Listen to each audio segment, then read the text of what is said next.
Attorney Brick. Roger Brick. Bricks Reyes. Reyes, lawyer po ni Christine Dacera, doon sa pagkamatay ni Christine Dacera. Attorney, ano po ang pinakahuli, ang latest update to sa kaso?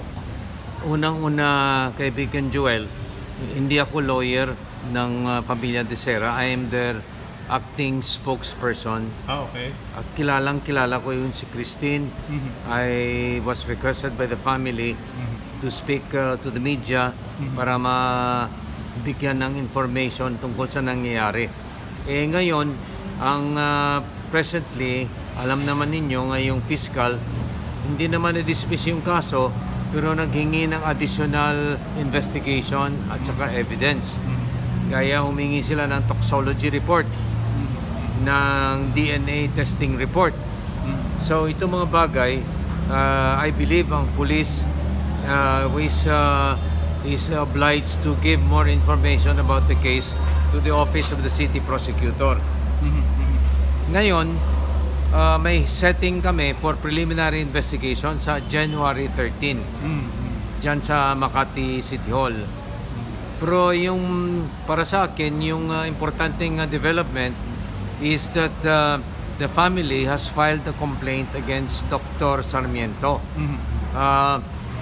Police Major Michael Nick Sarmiento, medico legal of the SOCO Makati City Police Department.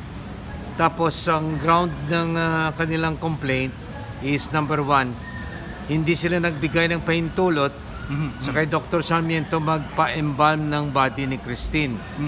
Alam niyo yung kanyang remains na dala sa Rizal Funeral Homes nung mga alas 11 ng January 1. Tapos pinabalik yung pamangkin kasi wala pa yung parents na sa General Santos.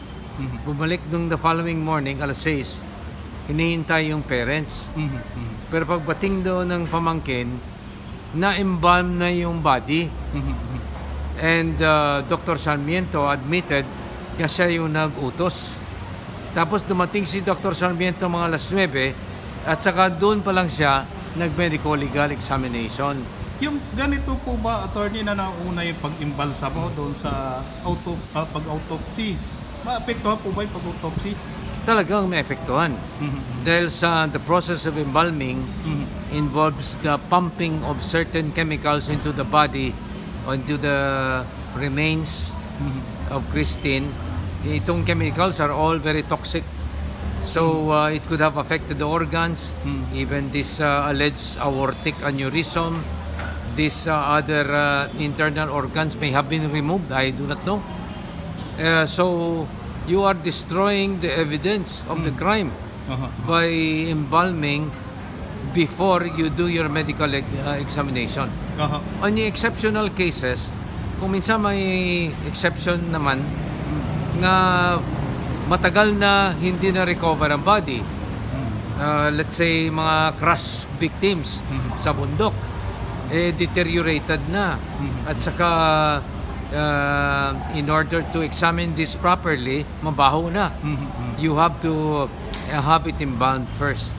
But in this case, we have an experienced medical legal examiner in the person of Dr. Sarmiento. He's not a newcomer. He's an experienced medical legal examiner, trained by the PNP, a licensed doctor. Pero hindi namin maintindihan bakit pina-embalm niya.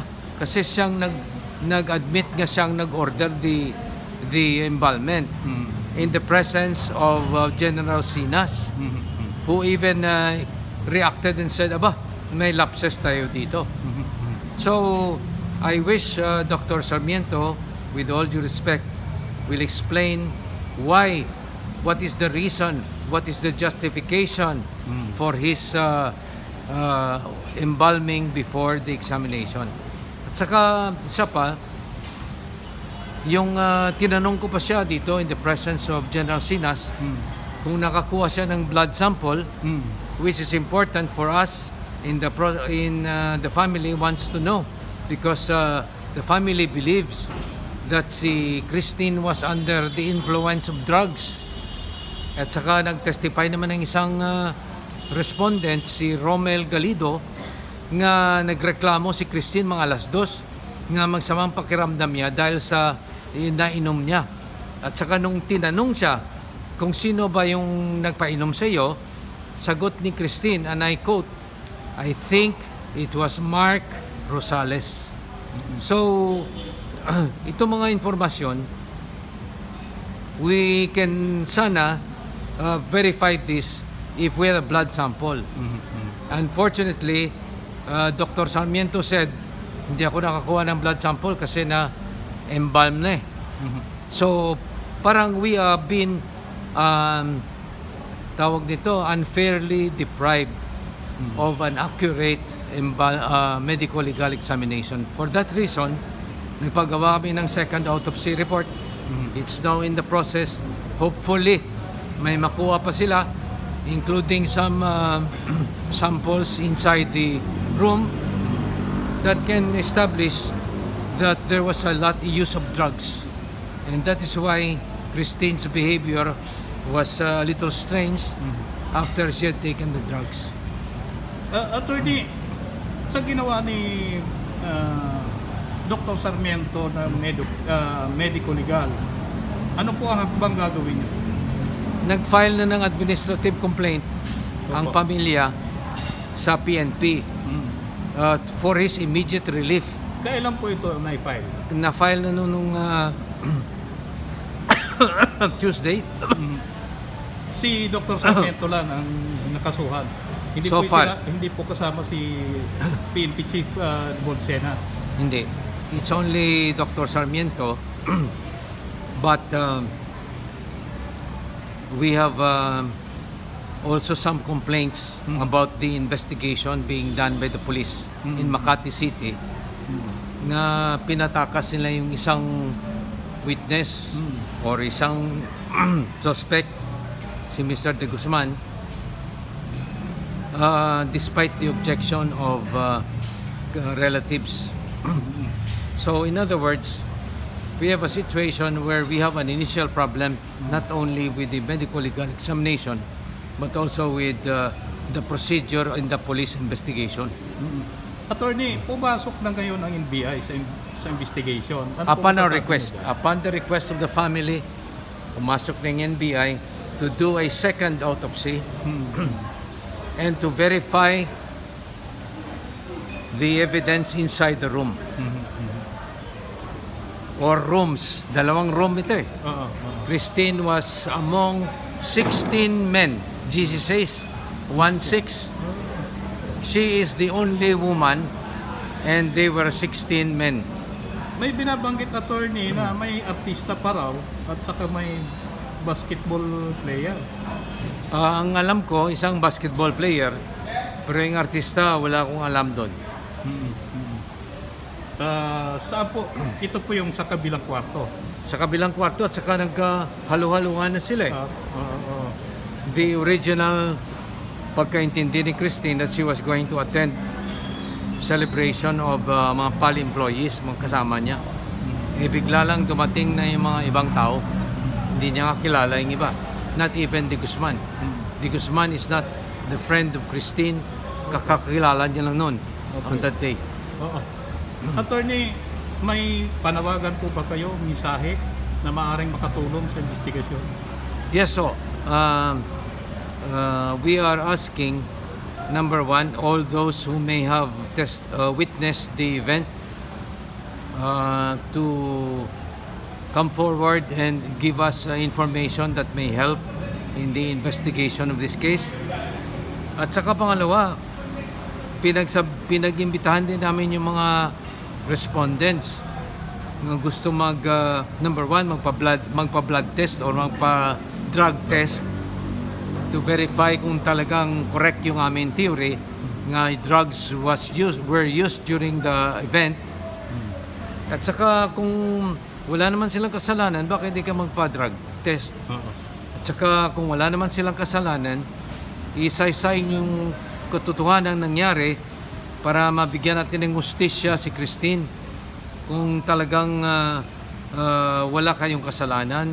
You should help us, and we will also try to help you in this case. Kasi alam mo, Amigo Joel, itong kaso ito has been given a lot of national attention.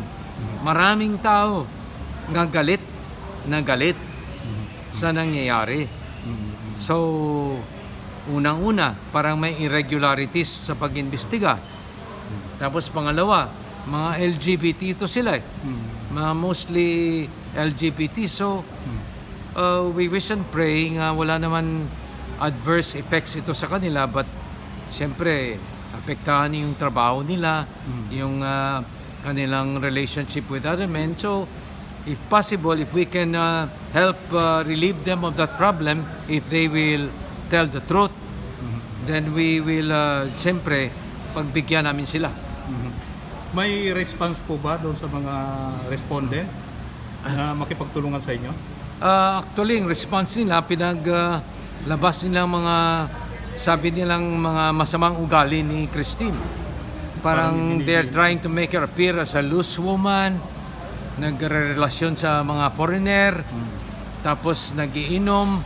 Alam mo yung flight stewardess, prohibido yan mag-inom at saka magdroga dahil sa matanggal ka sa trabaho.